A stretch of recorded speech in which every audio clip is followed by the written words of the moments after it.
अस्सलाम वालेकुम।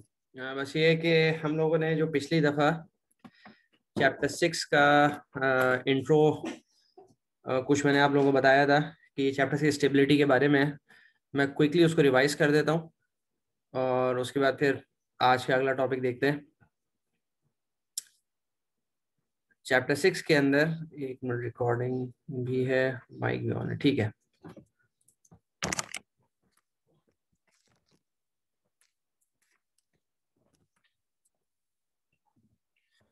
चैप्टर 6 के अंदर जो टॉपिक है स्टेबिलिटी के बारे में, और मैंने पिछली दफ़ा एक बात ये बताई थी कि अगर हमारे पास सिस्टम ओपन लूप है,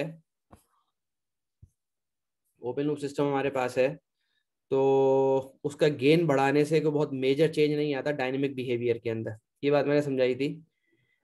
और अगर मेरे पास क्लोज लूप सिस्टम है तो उसका गेन चेंज करने से मेरे बिहेवियर में बहुत चेंज आता है, ठीक है। और ये एग्जांपल यहाँ पर है। ये एक फीडबैक सिस्टम है जिसका गेन आपके पास 3 रखा हुआ है, तो ये आपका इसकी ऑसिलेटरी बिहेवियर है। इसी सिस्टम का गेन मैंने 7 कर दिया, थोड़ा सा लेट सपोज ये गेन मैं कंट्रोल करूँ किसी नॉब से और मैंने गेन को बढ़ा के 7 कर दिया, तो मेरा बिहेवियर, मेरा सिस्टम अनस्टेबल हो गया, ये बिल्कुल आउट ऑफ बाउंड जा रहा है, ये बढ़ती चली जा रही है ऑसिलेशन इसकी। तो ये है कि गेन को चेंज करने से फीडबैक सिस्टम के अंदर बहुत मेजर चेंजेस होते हैं, लेकिन ये है कि ओपन लूप सिस्टम के अंदर इतना मेजर चेंज नहीं आता, सिवाय के आउटपुट आपका स्केल अप या स्केल डाउन हो जाता है। मैटलैब से ये मैं आपको एक दफ़ा समझा देता हूँ। यहाँ पे आप गौर से देखो, ये लिखा हुआ है कि open loop transfer function dynamic response does not change significantly if the gain changes. तो ओपन लूप का अब आप लोग गालिबन मतलब ये कि मैटलैब की कोडिंग से इतना तो आपको अंदाज़ा होगा, लैब में जो आपने की होगी, कि मैं सिंपल एक ट्रांसफर फंक्शन बना रहा हूँ और न्यूमरेटर में 3 है और डिनोमिनेटर आपके पास ये है, और इसके अंदर 2 पोल्स हैं, एक -1 एक -2 पर, और ये transfer function open loop system का हो गया। ये इसका स्टेप रिस्पॉन्स है। तो स्टेप रिस्पॉन्स आ गया 1.5 पे जा रहा है जब मैंने गेन 3 रखा। अगर मैं गेन 30 कर देता हूँ तो मैं देखता हूँ कि मेरे सिस्टम का जो रिस्पॉन्स है वो एक्सक्यूज मी, अल्हम्दुलिल्लाह, ये 15 पे चला गया, मतलब वो स्केल अप हो गया। मतलब जैसे मैंने यहाँ पर ये 1.5 पे था, जब मैंने इनपुट को 10 से मल्टीप्लाई, मतलब ये गेन मैंने उसका जो है ना वो 10 टाइम्स बढ़ा दिया, 3 था 30 कर दिया, तो आउटपुट जो मेरा था वो 1.5 से वो 15 पे चला गया। लेकिन बाकी कोई चेंज नहीं है, बाकी कोई चेंज नहीं है, मतलब ये क्या, आपके पास जो उसका डायनेमिक बिहेवियर है वो आपका वैसा का वैसा ही है। क्लोज लूप के अंदर हमारे पास ऐसा नहीं होता। क्लोज लूप के अंदर हमारे पास close loop transfer function dynamic response change significantly if the gain changes. ये पूरा मैथमेटिकली उस दिन मैंने प्रूव किया था, पिछली वीडियो के अंदर पूरा मौजूद होगा। अगर close loop transfer function gain 3 है, ये सिंपल कोड यहाँ पे लिखा हुआ है, तो मेरा रिस्पॉन्स जो है ना वो ये रिस्पॉन्स है। इसके अंदर आप देखो थोड़ी सी ऑसिलेशन आ गई है, मतलब ये क्लोज लूप डिफरेंट रिस्पॉन्स है ओपन लूप से, इसके अंदर थोड़ी सी ऑसिलेशन है। मैं यहाँ पे क्या करता हूँ, मैं यहाँ पे भी इसका गेन 3 से 30 कर देता हूँ, क्लोज लूप के अंदर गेन 3 से 30 कर देता हूँ, और मैं ट्रांसफर फंक्शन को चेंज नहीं करता, ट्रांसफर फंक्शन को चेंज नहीं करता। तो आप गौर से देखो कि इसका रिस्पॉन्स क्या हो गया, इसका रिस्पॉन्स टोटली चेंज हो गया है। मतलब यहाँ पे कुछ और रिस्पॉन्स है, ये आपके पास थोड़ा सा ओवरशूट कर रहा है और 0.6 पे जाके सेटल डाउन कर रहा है। यहाँ पे आपके पास ओवरशूट बहुत ज्यादा है और जाके सेटल डाउन कर रहा है तकरीबन 0.9 या कुछ इसी तरह, इस वैल्यू 0.95 पे, कुछ इस वैल्यू पे। तो ये कि dynamic response, dynamic behaviour change हो जाता है क्लोज लूप का अगर हम गेन चेंज करते हैं। ये बात मैंने उस दिन भी पूरी एक्सप्लेन की थी, ठीक है। और इसका रीजन पोल्स होते हैं, जो पोल्स हमारे पास, जिसकी इंफॉर्मेशन हमारे पास कैरेक्टर से एक इक्वेशन से आती है, ठीक है। तो ये सब बात उस दिन हुई थी।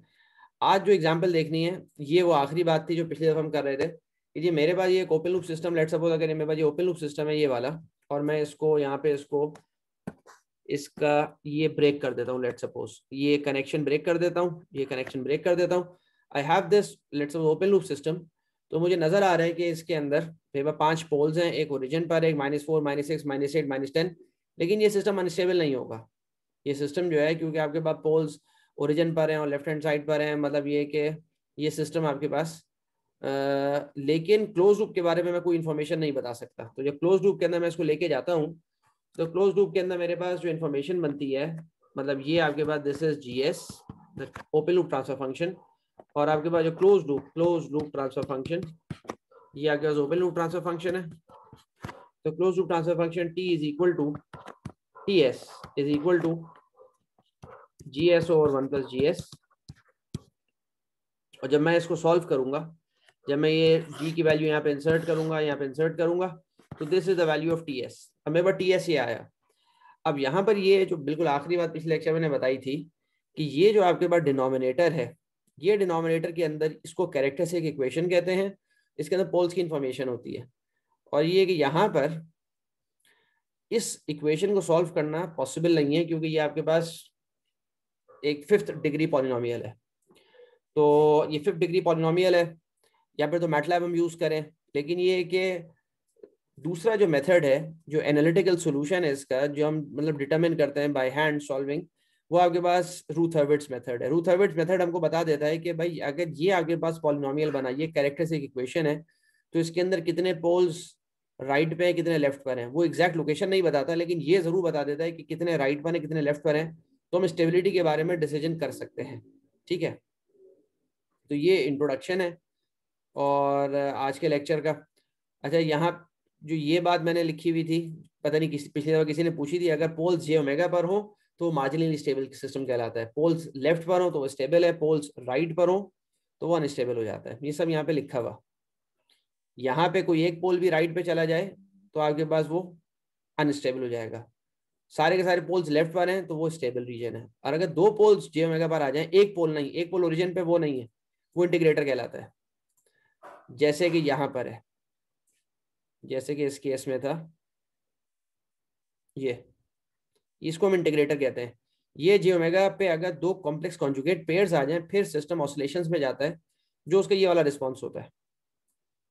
तो ये है कि अभी हम लेक्चर अपना जो मेथड है रूथ-हर्विट्ज़, मैं इसको एक्सप्लेन करता हूँ। Today is 25।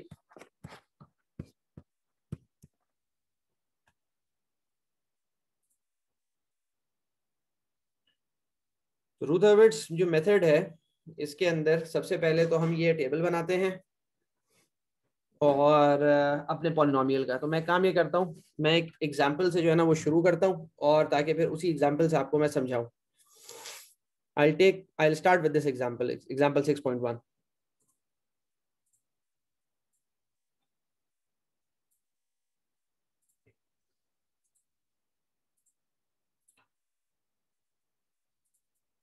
एग्जाम्पल 6.1 के अंदर देखो, मैं दोबारा ये बात समझाता हूँ। जीएस का कॉन्सेप्ट बिल्कुल अलग होता है और टीएस बिल्कुल अलग अलग चीज है। जीएस हमारे पास ओपन लूप ट्रांसफर फंक्शन है और टीएस हमारे पास क्लोज लूप ट्रांसफर फंक्शन है। तो यहाँ पे मैं दोबारा सारी बात लिखता हूँ कि ये जीएस मेरे पास जो है ना, that is the open loop transfer function. इसकी स्टेबिलिटी जो है ना, वो तो directly most of the cases में देख के बता सकता हूँ, क्योंकि पोल्स आपके पास फैक्टर्ड फॉर्म में लिखे हुए होते हैं और मैं वो बता सकता हूँ। जैसे 100 ओवर s+2, s+3 और s+5, ये ओपन लूप ट्रांसफर फंक्शन है जो मैंने यहाँ से देखा। और अगर मुझे इसकी स्टेबिलिटी के बारे में मुझसे पूछा जाता है, तो मुझे पता है कि on the S plane this is sigma, this is J omega, this S is equal to sigma plus J omega. आपके पास पहला पोल आपके पास -2 पर है, फिर -3 पर है, फिर -5 पर है। तो आपके पास -2, -3 और -5। तो ये आपके पास तीनों पोल्स लेफ्ट पे लाए करते हैं। तो ये ओपन लूप के अंदर स्टेबल प्लांट, अगर मैं इसको स्टेप इनपुट दूंगा तो आपके पास आउटपुट कभी भी अनस्टेबल नहीं होगा। ये बेसिक इन्फॉर्मेशन हो गई। मुझसे क्या सवाल किया जा रहा है, मुझसे ये पूछा जा रहा है कि अगर ये सिस्टम क्लोज लूप में चला जाए, जैसे कि यहाँ पर गिवन है, अगर ये यहाँ पे आपके पास क्लोज लूप में चला गया, now they are asking me about the stability of the complete system the close loop system. तो क्लोज लूप सिस्टम आपके पास जो हो गया, क्लोज लूप ट्रांसफर फंक्शन, वो आपके पास क्या बना यहाँ पे, C S over R S, exactly इसी तरह G S over 1 plus G S, this is called the T S, the close loop transfer function. जब इसको मैं सॉल्व करूंगा तो मेरे पास जो फाइनल आंसर बनेगा दैट इज 1000। जब मैं इसको सॉल्व करूंगा, G S over 1 plus G S को S cube plus 10s square plus 31s plus 1030, ये मेरे पास क्लोज लूप ट्रांसफर फंक्शन है। मुझसे ये पूछा जाता है कि जी ये स्टेबल है अनस्टेबल है, तो मुझे ये एक क्यूबिक इक्वेशन है, सॉल्व करनी है, तो डायरेक्टली मैं इसको आंसर नहीं कर सकता। जिस तरह ओपन लूप के अंदर मैंने डायरेक्ट बता दिया, ओपन लूप भी थर्ड ऑर्डर है और क्लोज लूप भी थर्ड ऑर्डर है। ओपन से क्लोज करने के अंदर या क्लोज से ओपन के अंदर ऑर्डर चेंज कभी भी नहीं होता। ओपन के अंदर भी 3 पोल्स थे, क्लोज के अंदर भी 3 पोल्स होंगे, ठीक है। अब ये कि मुझे ये सिस्टम सॉल्व करना है, तो I will start with the procedure of Routh Hurwitz. Routh Hurwitz के अंदर क्या है, आपको जो है ना वो एक टेबल बनाना है, और जो टेबल आपको बनाना है वो हाईएस्ट डिग्री पॉलिनोमियल से आपको सबसे पहले यहाँ पे लिखना है highest degree S cube, then you have S square, then you have S to the power 1, then you have S to the power 0। ये 4 आपके पास जो वेरिएबल्स थे वो आपने यहाँ पे लिख दिए।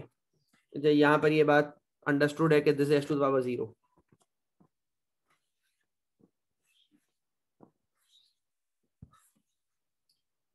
अब यहाँ पे मुझे जो है कोफिशिएंट्स लिखने हैं। अच्छा, मैं कोफिशिएंट्स इसके कैसे लिखता हूँ? मैं सबसे पहले जो कोफिशिएंट लिखूंगा वो एस क्यूब का लिखूंगा। एस क्यूब का कोफिशिएंट लिखने के बाद मैं ऑल्टरनेट लिखूंगा, फिर एस का लिखूंगा, उसके बाद मेरे पास कोई भी नहीं है, तो मेरे पास जो एस क्यूब का कोफिशिएंट है दैट इज 1, एस का कोफिशिएंट मेरे पास 31 है, उसके बाद आपके पास एस 0 के बाद कोई चीज नहीं होती है, तो मेरे पास कुछ भी नहीं आएगा, ठीक है ना। इट इज 0 ना भी लिखूं तो बात बराबर है। एस स्क्वायर जो सेकंड रो मेरे पास है वो मैं कैसे फिल करूंगा? वो मैं फिल करूंगा एस स्क्वायर का कोफिशिएंट, फिर उसका बाद एस 0 का कोफिशिएंट, इस तरह करके ये आपके पास चलता है। तो अगर यहाँ पर होगा this is 10 and this is 1 0 3 0, then you have a 0। तो ये मेरे पास बेसिक टेबल बन गया। अच्छा, इस इन वेरिएबल्स के जो है ना यहाँ पे नाम है। नाम मतलब ये है कि जैसे बुक ने यूज किया है मैं भी एग्जैक्टली वो यूज कर लेता हूँ। तो आपके पास ये हो गया this is A1, this is A2, A3, this is B1, this is B2 and this is B3। I have to compute C1 C2। ये आपके पास पूरा जो कॉलम 0 है, तो आपके पास हम इसको डायरेक्टली लिख सकते हैं कि आपके पास ये भी 0 होगा और ये भी 0 होगा, तो मुझे C1 C2 निकालना है। इसी तरह I have to compute D1 and D2 ताकि पूरा टेबल कंप्लीट करूं। पहले टेबल कंप्लीट करूंगा, उसके बाद फिर मैं इसके बारे में इंफॉर्मेशन जो है ना डिड्यूस करूंगा कि भाई ये टेबल का मतलब क्या बनता है। तो C1 आपके पास जो है, C1 का फॉर्मूला मेरे पास है C1 is equal to minus, ये आपके पास होगा A1 B1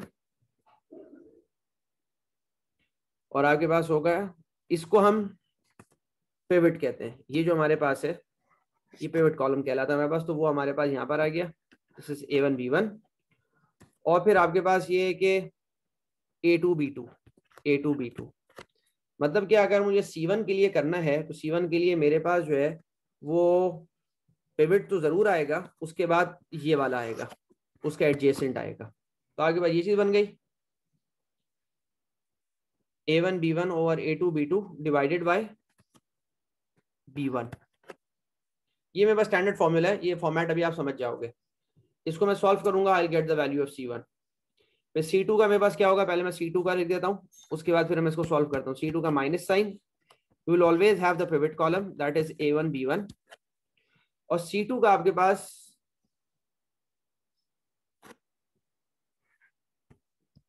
जो एडजेसेंट कॉलम है दैट इज A3 B3, तो मेरे पास A3 B3 आएगा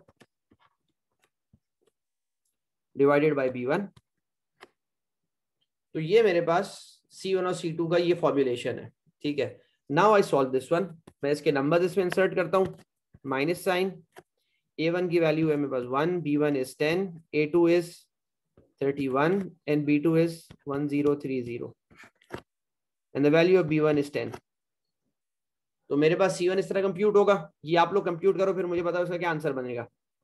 this is minus 1 over 10, 1 multiply by 1030 minus 10 into 31। इसका आंसर आप लोग मुझे बताओ।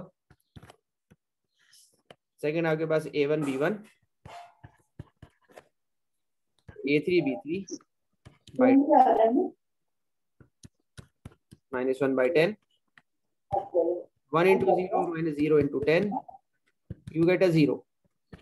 इसका ऊपर वाले का क्या आंसर आया? 1030 minus 310 720 minus 720 over 10, that will be minus 72. तो हमारे पास जो आंसर है यहाँ पे, this is minus 72 and this is 0. ठीक है, now I have to compute D1. D1 में भी exactly वही फॉर्मेट यूज होगा. मैं D1 यहाँ पे लिखता हूँ, तो गौर से देखना है इसके अंदर कि D1 के अंदर आपके पास यहाँ पे पिवट चेंज हो जाएगा. यहाँ पे पिवट नीचे वाला होगा. पिवट आपके पास हो जाएगा B1 C1 B2 C2 divided by C1. मतलब सिंपल है यहाँ पे, क्योंकि D1 जब आप कर रहे हो तो यहाँ पर आपके पास क्या होगा, यू हैव, ये पिवट हो जाएगा और ये फिर आपके पास उसका एडजेसेंट हो जाएगा B2 C2 वाला. तो D1 आपके पास हो गया B1 C1, जो ग्रीन मैंने हाईलाइट किया वो आपके पास पिवट हो गया यहाँ पे. और D1 का आपके पास जो एडजेसेंट आपके पास है, D1 का एडजेसेंट वो आपके पास ये हो गया B2 C2. तो B2 C2 मैंने यहाँ पे लिख दिया. Let me right the formula for D2 और उसके बाद फिर हम जो है ना इसको सॉल्व करते हैं. ये सैटरडे को इंशाल्लाह आप लोगों का सेकंड क्विज है, तो उसको जरूर प्रिपेयर करके आना. हमारे पास D2 आपके पास हो गया minus this sign, this is C1, ये आपके पास हो गया B1 C1, पिवट आ गया, पिवट जो ग्रीन के अंदर हाईलाइट हुआ हुआ है. और इसके बाद जो D2 का एडजेसेंट है, D2 का एडजेसेंट आपके पास क्या हो गया, ये D2 का एडजेसेंट है. तो आपके पास हो गया B3 C3, ये वाला दिस वन. तो आपके पास 0 0 है, आपको पता है नॉर्मली तो वैसे ही वो पूरा 0 हो जाएगा. लेकिन let me right B3 C3 ताकि फॉर्मूला कम से कम आपको आइडिया हो, ताकि आगे जो थोड़े बड़े सवाल होते हैं उसके अंदर भी use the same pattern. Minus C1 की वैल्यू हो गई माइनस 72, B1 मेरे पास है 10, this is minus 72 and this is 1030 and this is 0. तो ये मेरे पास D1 हो गया. D2 मेरे पास हो गया माइनस 72. तो B1 आपके पास 10 minus 72 and this is 0 0. B3 और C3 की वैल्यू मेरे पास 0 0 हो गई. तो D1 मैं कंप्यूट करूंगा और D2 और फिर मैं यहाँ पे लिख दूंगा. D2 तो मुझे क्लियर नजर आ रहा है कि D2 विल बी अ 0, क्योंकि you have a complete column of 0. तो आपके पास जब कंप्लीट कॉलम आपके पास होता है 0 का, तो indeterminate you will get a 0. D1 के लिए आप कंप्यूट करोगे, D1 is equal to 1/72 10 into 0 minus 72 into 1030. So I'll get 72 into 1030 over 72. So D1 is 1030. तो D1 की वैल्यू मेरे पास हो गई 1030 एंड D2 is 0. तो ये मेरे पास टेबल बन गया यहाँ पे. तो यहाँ प्रोसेस क्या है, सबसे पहले मेरे पास जो ओपन लूप ट्रांसफर फंक्शन है, मुझे ओपन लूप ट्रांसफर फंक्शन से I have to convert into the close loop transfer function. Close loop transfer function के अंदर फिर जो येलो मैंने हाईलाइट कर दिया, which is called the characteristic equation. This is called the characteristic equation. इस equation को मैं लूंगा और इससे मैं रूथ हर्बिट्स टेबल बनाऊंगा. रूथ हर्बिट्स टेबल मैं कैसे बनाता हूँ, जो मेरे पास हाईएस्ट डिग्री है वो मैं यहाँ पे लिखूंगा फर्स्ट कॉलम के अंदर, और फिर उसके बाद पूरा सीक्वेंस लिख दूंगा. अगर S5 होता तो S4 S3 S2 S1 S0. यहाँ पे S³ था तो S³ S2 S1 S0. इसके बाद हमने क्या किया, कोफिशिएंट्स लिखने हैं तो कोफिशिएंट ऑल्टरनेट लिखे जाते हैं. सबसे पहले S³ का कोफिशिएंट लिखा, फिर S1 का लिखा. तो S1 का मेरे पास 31 है, S³ का मेरे पास 1 था. तो बहरहाल ये नॉर्मल प्रोसेस. फिर हमने ये कंप्यूट किया, ये मेरे पास इस तरह के फॉर्मूला बन जाते हैं. स्टैंडर्ड एक पैटर्न है. जब ये सारा काम कर लिया, अब मुझे ये चीज देखनी है कि मेरे पहले कॉलम के अंदर कितने साइन चेंजेस हैं. पहले कॉलम का मतलब मेरे पास हो गया this one, this is my first column of the table जहाँ मैंने कंप्यूटेशन की है, मुझे साइन चेंजेस देखने हैं। तो यहाँ पे मैं लिख देता हूँ साइंस। साइन क्या क्या है, 1 का साइन मेरे पास है प्लस, B1 में वैल्यू है 10, उसका साइन है प्लस, C1 की value -72, highlight minus sign, numbers नहीं लिखने हैं, उनकी वैल्यूज से कोई ऐसा वो नहीं है, हमें हमें इन साइन से है। D1 आगे 1030, इट्स अ प्लस साइन। मैंने साइंस लिख लिए, सारे जो पहले कॉलम के साइन थे यहाँ पे लिख लिए। अब मुझे साइन चेंजेस देखने, how many sign changes are there, how many sign changes are there in the first column,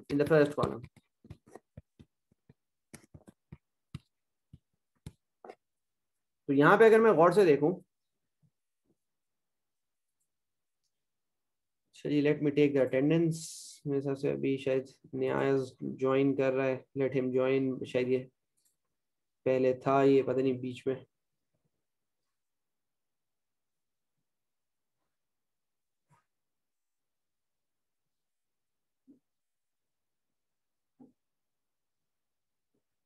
ठीक है,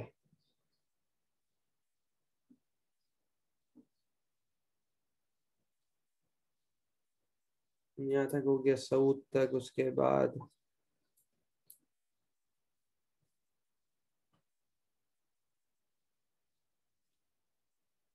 ठीक है, ये अटेंडेंस हो गई आप लोगों की, देख लें सबके नाम उसमें मौजूद है।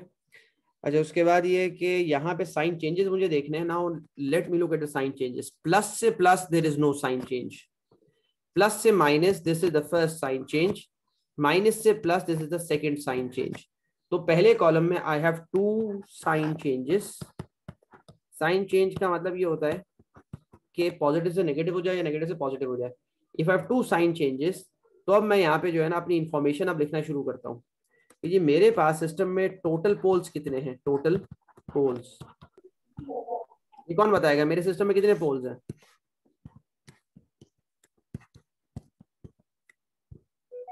इस सिस्टम के अंदर। अच्छा जी, ये बताओ इमाद मुबीन, आप बैठे हुए हैं? Yes sir. इमाद, कुछ समझ में आया? ये सिस्टम के अंदर कितने पोल्स हैं जो मैं डिस्कस कर रहा हूँ, इसके अंदर कितने पोल्स हैं? सर 3। 3 कैसे हैं, कैसे पता चला? सर वो उसकी जो पावर एक्सपोनेंट की वैल्यू से बताया। हाँ सर डिनोमिनेटर देख के बताया number of poles. Denominator highest power आपके पास S3 है, तो आपके पास 3 पोल्स हैं। तो आपके पास यहाँ पे 3 टोटल पोल्स हैं मेरे पास। कितने साइन चेंजेस है? 2 साइन चेंज। जितने साइन चेंज होते हैं उतने पोल्स राइट पर होते हैं, तो 2 राइट पे चले गए। लेफ्ट पे कितने बचे? 1। 1। तो मेरे पास ये मेरी टोटल इंफॉर्मेशन आई रूथ हर्विट्ज मेथड अप्लाई करने के बाद कि अगर ये वाला सिस्टम है तो मेरे पास जो क्लोज लूप सिस्टम है, जहन में हमेशा रखना, क्लोज लूप सिस्टम के अंदर 3 पोल्स में, लोकेशन मुझे नहीं पता चली है, लेकिन ये मुझे पता है कि भाई 3 में से 2 पोल्स कहीं राइट पे चले गए हैं और 1 पोल लेफ्ट पे कहीं बैठा हुआ है, probably on the real axis. ये सिस्टम स्टेबल होगा अनस्टेबल होगा, क्या ख्याल है?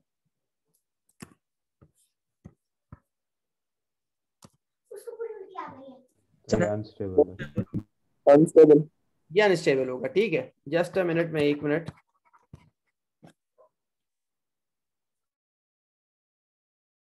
सर हम 0 के लिए कौन सा साइन लेंगे? प्लस।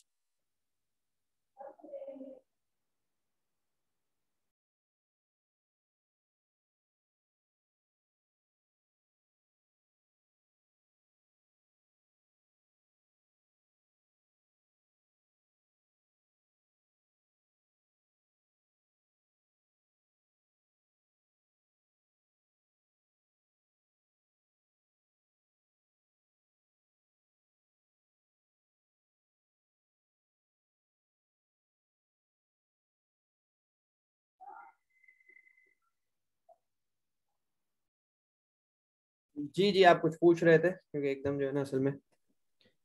सर 0 के लिए कौन सा साइन लेंगे? प्लस? नहीं, हम जीरोस की बात यहाँ पे नहीं करते। हमारा सारा जो नहीं मैं ये वो पूछ रहा हूँ केसेस आएंगे, कि जो वो आपने केसेस साइन आएंगे, लिए प्लस। वो अभी पूरा केस। नहीं सर, मैं ये पूछ रहा हूँ कि ऊपर जो हमने साइंस लिए हैं जिसके अंदर हमने कोफिशिएंट्स लिए देखे हैं, तो सर अगर जिस तरह अगर A1 या B1 या C1 में से अगर किसी एक की वैल्यू 0 हुई तो फिर उसका हम साइन क्या लेंगे? मैंने यही कहा, ये केस अभी डिस्कस होगा। अगर आपके पास 0 आ जाए पहले कॉलम के अंदर तो ये केस पूरा भी डिस्कस होगा। ठीक है, okay sir, okay sir.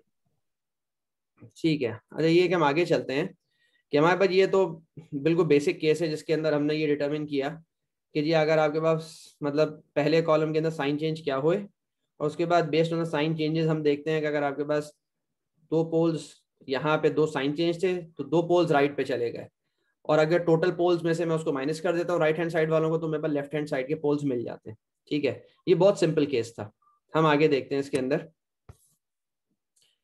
Ruth हर्विट्ज के अंदर दो हमारे पास केसेस है। We have two cases, two special cases.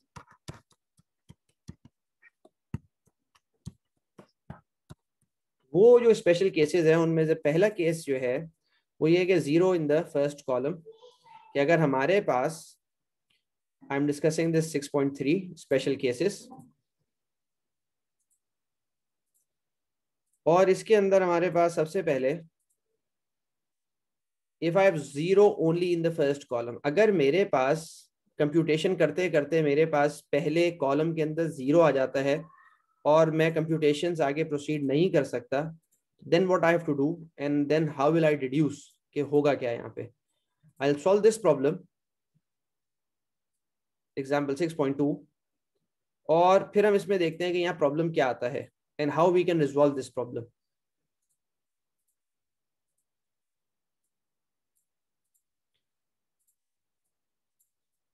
अच्छा, यहाँ पे एग्जाम में भी जहन में रखना, और यहाँ पे हमेशा, यहाँ पे देखो टीएस गिवन है। टीएस के बारे में क्या ख्याल है, क्या ये ओपन लूप ट्रांसफर फंक्शन है, क्लोज लूप है? Sir close loop. ये क्लोज लूप ट्रांसफर फंक्शन है। अगर मुझे जीएस गिवन होता तो मैं टीएस में ट्रांसफर करता, अगर जीएस गिवन होता तो टीएस में ट्रांसफर करता, लेकिन यहाँ पे टीएस गिवन है तो ये क्लोज लूप ट्रांसफर फंक्शन है तो मुझे कुछ नहीं करना। मेरे पास जो कैरेक्टरिस्टिक इक्वेशन है वो ये है मेरे पास, और मुझे इसको जो है ना अब ये कि सारा टेबल इस पे बनाना है। तो I start making the table. ये मेरे पास हो गया S5, ये मेरे पास हो गया S4, S3, S², S1 and S0।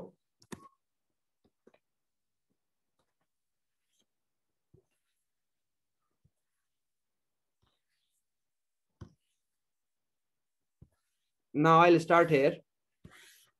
सबसे पहले S5 आपके पास है, तो S5 का जो कोफिशिएंट है दैट इज 1, और उसके बाद फिर मुझे ऑल्टरनेट देखना होता है, मुझे S³ देखना है और S1 देखना है। तो S³ का कोफिशिएंट मेरे पास हो गया 3 और S का कोफिशिएंट हो गया मेरे पास 5। ठीक है, उसके बाद अब S4 को मुझे देखना है, तो S4 के अंदर मेरे पास जो कोफिशिएंट्स मैं देखूंगा मैं S4 का, S² का, S0 का। तो S4 का जो कोफिशिएंट है मेरे पास दैट इज 2, S² का मेरे पास 6, S0 का मेरे पास 3, तो आखिरी वाला मेरा टर्म है दिस इज 3S0। तो मेरे पास ये इंफॉर्मेशन कैरेक्टरिस्टिक इक्वेशन से मेरे पास आ गई। मेरे पास ये है रूथ हर्विट्ज की टेबल, अब मैंने बनाना शुरू किया। Now what I will do, वही स्टैंडर्ड बात है कि जी ये मेरे पास ये A1 था, ये मेरे पास A2, ये मेरे पास A3, ये मेरे पास B1, ये B2, ये मेरे पास B3। अगर आप ना भी लिखे तो इसे फर्क नहीं पड़ता, लेकिन कम से कम इनिशियल लेवल पे ताकि आपकी लर्निंग हो। Now what I have to do, I have to compute C1, I have to compute C2। C3 definitely मेरे पास 0 होगा, क्योंकि वो आपके पास अभी हम देख चुके हैं यहाँ पे ये दोनों 0 होंगे तो you will get a 0। Now what will B C1, C1 के अंदर मेरे पास जो है ना वो पिवट मेरे पास ये होता है। मैं लिखता हूँ यहाँ पे फॉर्मूला, आप समझ जाओगे, अभी इससे हम देख चुके हैं। C1 is equal to minus sign the pivot column that is A1 B1, उसके बाद मेरे पास होगा A2 B2 और divided by C1 which is equal to minus 1 2 3 6 divided by 2। If I solve this, this is -1/2 और this is 6 - 6 is 0. तो मेरे पास C1 की value unfortunately यहाँ पे 0 आ गई और यहाँ पे प्रॉब्लम बनेगा. C1 is 0. What is C2? मैं C2 को कंप्यूट करता हूँ. C2 मेरे पास हो गया, pivot column will be A1 B1 और C2 के अंदर I look at this one, A3 B3, this is A3 B3 divided by C1 divided by B1. यहाँ भी मैंने गलत किया, this is B1 divided by B1. Minus sign, -1 over B1 की value मेरे पास हो गई 2 और दिस this 1 2, A3 B3 is 5 3, this is -1/2, 3 - 10, I have I have +7/2. ठीक है, तो ये मेरे पास आ गया +7/2, दिस इज 7/2. अच्छा, मसला यहाँ पर क्या आता है, 0 आता है, तो ये क्या, आई हैव अ प्रॉब्लम. अगर मैं D1 कंप्यूट करने लगूंगा, तो मेरे पास, आई राइट द फॉर्मूला, बहुत सिंपल सी बात है, मेरे पास डिवाइड बाय 0 का एरर आ जाएगा, माइनस साइन C1 और B1 C1 और B2 C2. तो मेरे पास D1 का ये फॉर्मूला बना.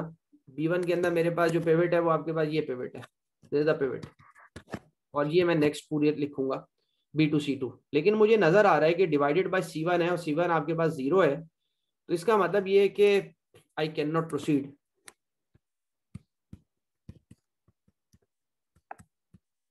ये वाला प्रॉब्लम मैं कैसे सॉल्व करूंगा, I replace the 0 by a very small number epsilon. replacing 0 by a very small number epsilon. मैंने इसे रिप्लेस कर दिया. Now I'll proceed in the normal manner. मैं बस नॉर्मल अपनी कैलकुलेशन करता हूं और फिर मैं देखता हूं कि आपके पास यहाँ पर मैं किस तरह इसको सॉल्व कर सकता हूं. तो मेरे पास यहाँ पर हो गया D1 -1 ओवर एप्सिलॉन. B1 की वैल्यू मेरे पास हो गई 2, I have epsilon, I have 6, I have 7/2.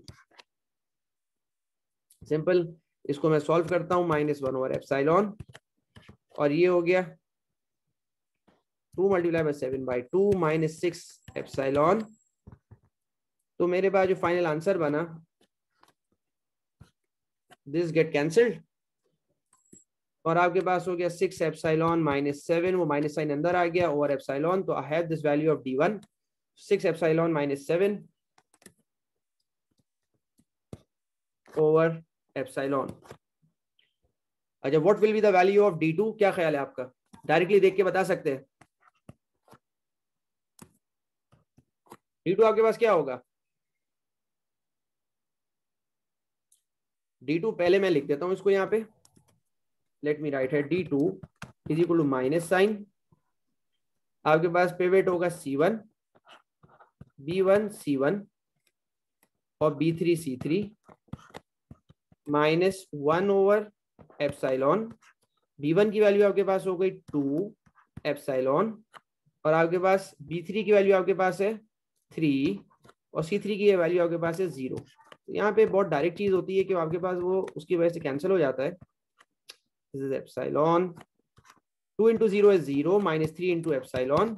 So what I'll get, minus get cancelled, epsilon get cancelled, I'll get a simple 3. तो मेरे पास यहाँ पे 3 आ गया. ठीक है, तो ये मेरे पास हो गया, this is 0 definitely, this is D3 is equal to 0. तो यहाँ तक मैंने टेबल किया. नाउ S1 को अब मुझे करना है, ये थोड़ा सा लंबा सवाल है. E1, अब E1 मुझे कंप्यूट करना है. What is E1? E2 मेरे पास डायरेक्टली जो है ना, E2 की वैल्यू, क्योंकि ये दोनों 0 है और ये आपके पास डेफिनेटली ये 0 होगा. तो अपनी जिंदगी आसान बनानी है, जितनी जगह 0 आ सकते हैं वो इंट्रोड्यूस कर दो ताकि और सिस्टम सिंप्लीफाई हो जाए. तो E1 मुझे कंप्यूट करना है. What is E1? तो E1 मेरे पास क्या होगा, लेट मी कंप्यूट हियर, ताकि वो मैं, E1 आपके पास हो गया, E1 is equal to minus, यहाँ पिवट हो जाएगा C1 D1 और आपके पास हो जाएगा C2 D2 divided by D1. तो मेरे पास यहाँ पर this is the pivot C1 D1 हो गया और इसका अगला वाला आपके पास C2 D2 हो गया। I will insert the values. अच्छा जो बड़ी वैल्यूज है उसको मैं वैसे ही रहने दूंगा। C1 मेरे पास हो गया एप्सिलॉन, D1 को मैं ऐसे ही रहने दिए क्योंकि वो बड़ी वैल्यू है 6 एप्सिलॉन माइनस 7 और एप्सिलॉन है। C2 मेरे पास हो गया 7/2 और मेरे पास D2 हो गया 3 और डिवाइडेड बाय D1, तो डिवाइडेड बाय D1 को भी मैंने रहने दिया। -1/D1 और 3 epsilon minus 7/2 into D2 into D1।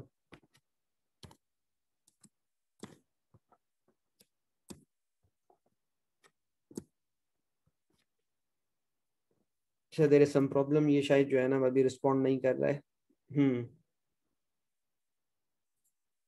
Oh, automatically closed.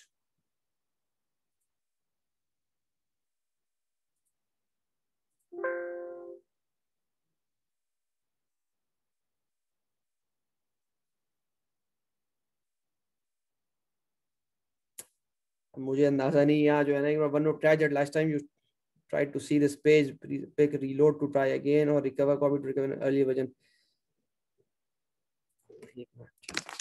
Let me press enter. Oh, अल्लाह का एहसान अल्हम्दुलिल्लाह। यहाँ तक कैलकुलेशन हमारे पास हो गई थी और दिस इज D1। अब इसको मैं सिंप्लीफाई करता हूँ और ये जो मेरे पास आंसर है पूरा का पूरा ये क्या बनेगा, -1/D1 की वैल्यू मेरे पास क्या हो गई 6 एप्सिलॉन माइनस 7 और एप्सिलॉन, तो 6 एप्सिलॉन माइनस 7 ओवर एप्सिलॉन और 3 epsilon minus 7/2 into 6 epsilon minus 7 over epsilon. This is a complex operation, मतलब ये थोड़ा सा एक्सप्रेशन। ये एप्सिलॉन हो गया और अगर मैं इसको प्लस कर दूं तो 7 - 6 एप्सिलॉन हो जाएगा, ये मतलब वो वहां मल्टीप्लाई कर दिया, यहाँ पे मैंने 2 एप्सिलॉन कर दिया, इसका एलसीएम ले लिया, तो आपके पास ये क्या होगा 6 epsilon square minus 7 into 6 epsilon minus 7। ठीक है, seems to be a bit complicated. तो ये तुम्हारा एप्सिलॉन कैंसिल हो गया, ये कैलकुलेशन करनी जरूरी है क्योंकि हमें एप्सिलॉन को कंप्यूट करना पड़ेगा। 6 epsilon square minus 42 epsilon plus 49 और 7 - 6 एप्सिलॉन, तो ये this is the value for E1 और मैं यहाँ पे नहीं लिखूंगा क्योंकि it's a big value. I will put a star के भाई ये वैल्यू मेरे पास जो है ना this is the value. Now the final value है 0 की, वो मेरे पास हो जाएगी F1। This is F1 I need to compute और ये मुझे पता है कि F2 मेरे पास जो है ना ये definitely it will be 0 because these two are 0। F1 compute करना है तो F1 मैं यहाँ लिख देता हूँ, F1 आपके पास होगा F1 is equal to minus D1 E1 over E1 और आपके पास यहाँ हो गया D2 E2 then F1 is equal to -1 over E1 और यहाँ पे आपके पास मैं लिख देता हूँ D1 की वैल्यू मेरे पास है 6 epsilon minus 7 over epsilon, E1 को मैं स्टार कह रहा हूँ और D2 मेरे पास 3 हो गया और E2 मेरे पास 0 हो गया। तो अगर मैं यहाँ पे गौर से देखूं मेरे पास यहाँ पर क्या बनेगा, ये लेट मी कॉपी दिस, ये यहाँ पे बहुत कंजेस्टेड हो गया है क्योंकि यहाँ पे और कैलकुलेशन भी करनी है। कट, लेट मी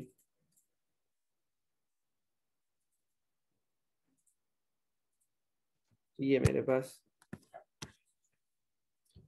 यहाँ पे मेरे पास दिस इज F1, तो अब यहाँ पे हो गया -1 ओवर E1 और 6 epsilon minus 7 over epsilon times 0 -3 multiply by star.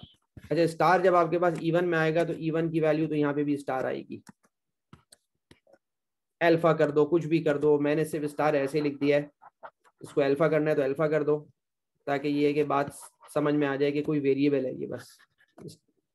This is alpha alpha alpha, ये सब E1 है, दिस इज ऑल्सो अल्फा। तो अब क्या होगा यहाँ पे -1 ओवर अल्फा और -3 अल्फा, तो this get cancelled, this is +3। बहरहाल अल्टीमेटली मेरे पास यहाँ पर +3 आया। यहाँ पे जो आपके पास अब काम जो करना है, मेरे पास एप्सिलॉन की मैं कोई छोटी सी वैल्यू अज्यूम करूंगा, क्योंकि मुझे अभी तक नहीं पता सिस्टम स्टेबल है या नहीं है। मेरे पास सारा मसला ये आया था कि पहली कॉलम के अंदर 0 आ गया था और मैं अपनी कैलकुलेशंस प्रोसीड नहीं कर सका था। ये उसका सोल्यूशन है कि एप्सिलॉन से रिप्लेस करना है and then you proceed in a similar manner. तो यहाँ पे एक सेकंड ठहरो, मैं जरा इसको पूरे को एक्सप्रेशन को जो है ना नीचे कॉपी कर दूं। ठीक है, ये हो गया इस पूरी इवन की कैलकुलेशन को कट, ताकि वहां पे थोड़ी स्पेस मिल जाए। This is the calculation for E1। अब यहाँ पे मेरे पास मुझे करना ये है कि मैं एप्सिलॉन की बहुत छोटी वैल्यू अज्यूम करूंगा और फिर मैं ये नंबर्स के साइंस कंप्यूट करूंगा कि मेरे पास इन नंबर्स के साइन आ क्या रहे हैं। तो let's take epsilon to be 0.1। मैं -0.1 भी ले सकता हूँ, मैं कुछ भी ले सकता हूँ। मैंने बहुत छोटी वैल्यू अज्यूम करनी है and then I will see what are the signs. तो जो आपके पास पहला कॉलम, ये आपके पास, मैं उसको हाईलाइट कर देता हूँ येलो से। मैं इसका साइन देखता हूँ, मैं इनके साइन देखता हूँ पहले कॉलम के। तो पहले वाले का जो साइन है वो तो मुझे पता है, वो 1 है तो उसका साइन प्लस होगा, उसका एप्सिलॉन से कोई ताल्लुक नहीं है। जो दूसरा आपके पास है B1, उसका भी एप्सिलॉन से कोई ताल्लुक नहीं, +2 है वो प्लस आ गया। तीसरा आपके पास C1 की वैल्यू एप्सिलॉन है, तो मैंने एप्सिलॉन +1 अज्यूम किया, +0.1, तो this is the positive value. चौथा मेरे पास है 6 एप्सिलॉन -7 ओवर एप्सिलॉन। क्या ख्याल है इसके साइन के बारे में? कंप्यूट करो, वैसे डायरेक्टली अंदाजा हो जाता है, लेकिन आप बताओ क्या होगा sign.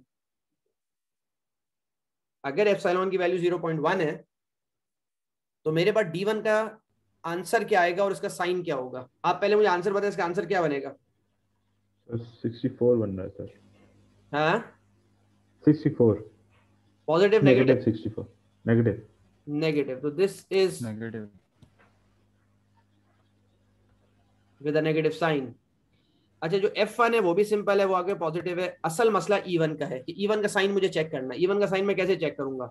I have the expression for E1, वो नीचे मेरे पास एक्सप्रेशन है। अच्छा, यहाँ भी मैं अल्फा लिख देता हूँ ताकि ये कि कम से कम ये आप लोगों के लिए, दिस इज अल्फा, मैं उसको कहता हूँ एक वेरिएबल है बस, सही है। अब मेरे पास 0.1 यहाँ पे मैं इसमें इंट्रोड्यूस करता हूँ। 0.1 यहाँ पे इंट्रोड्यूस करो और आप लोग मुझे बताओ इसका आंसर क्या आएगा। This is alpha, I assume this is alpha. तो if let epsilon is equal to +0.1, E1 6 0.1 का whole square -42 into 0.1 plus 49 7 - 6 0.1। What is the answer? आप लोग मुझे कंप्यूटर करके बताओ इसका क्या आंसर बनेगा। सर 7.01 आ रहा है पॉजिटिव। 7.01 with a positive +7.01। ठीक है, तो मैं यहाँ पे लिख देता हूँ +7.01, तो द साइन इज प्लस। ये बात खत्म हो गई यहाँ पे। Now what I have to do, I have to look at the sign changes. मुझे साइन चेंजेस देखने हैं। I have to look at the sign changes.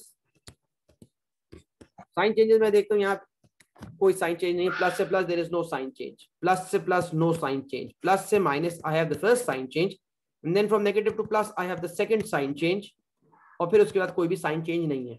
तो मेरे पास 2 साइन चेंज है। I will make the table here. Total poles on the left hand side and poles on the right hand side. Total poles यहाँ पे कितने हैं, क्या ख्याल है?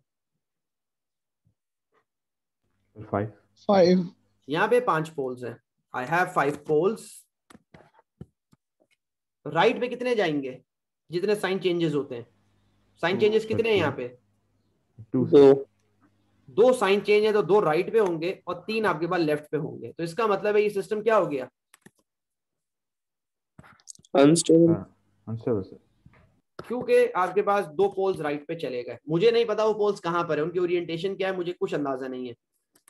देयर इज अ पॉसिबिलिटी कि ये 5 में से 3 आपके पास लेट सपोज इस तरह करके पड़े हुए हों और आपके पास 2 शायद जो है ना वो इस तरह करके हों। ये भी पॉसिबिलिटी है कि आपके पास जो है ना वो इस तरह करके लेफ्ट पर हो, इस तरह करके अगर राइट पर हो, मुझे उनकी ओरिएंटेशन के बारे में नहीं पता, कुछ भी हो सकती है, लेकिन ये मुझे डेफिनेट पता है कि 2 राइट पे चले गए हैं, 3 लेफ्ट पर हैं, तो ये सिस्टम अनस्टेबल है। This is the end of lecture for today. कोई बात पूछनी हो तो आप पूछ लो। इसका एक और केस है, वो फिर हम अगली दफा देखेंगे।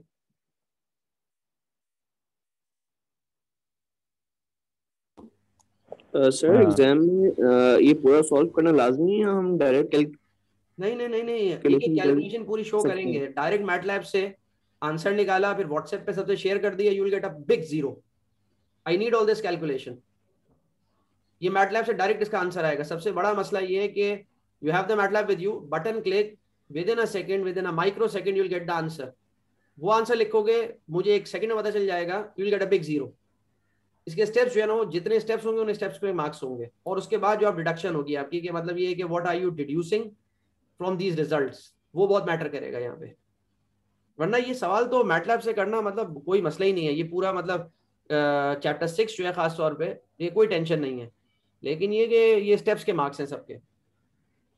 No steps no marks, nothing. Answer आपका बिल्कुल परफेक्ट होगा, I won't give you any marks. और कोई बात पूछनी है तो आप पूछ लो।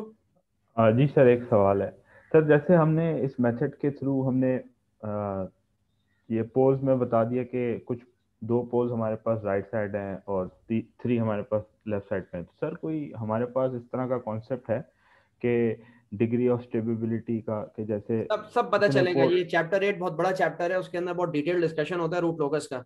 वहां से हमें एग्जैक्टली अंदाजा होता है कि आपके पास ये है कि ये पोल्स जो है ना, इनका ताल्लुक गेन से कितना होता है, ये कब राइट पे जाते हैं, कब लेफ्ट पे जाते हैं, कब जियोमेगा पे जाते हैं, कब स्टेबल होंगे नहीं होंगे।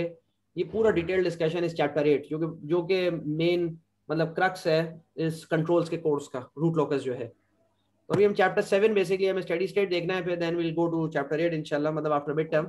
उसके अंदर ये बहुत डिटेल एनालिसिस है। अभी तो स्टेबिलिटी के बारे में बात है बस। अच्छा, मिड टर्म कितना कहाँ तक आएगा सर? जो आखिरी लेक्चर होगा वहां तक आएगा। Okay sir. ठीक है, ठीक सर। ओके, थैंक यू, अस्सलाम वालेकुम।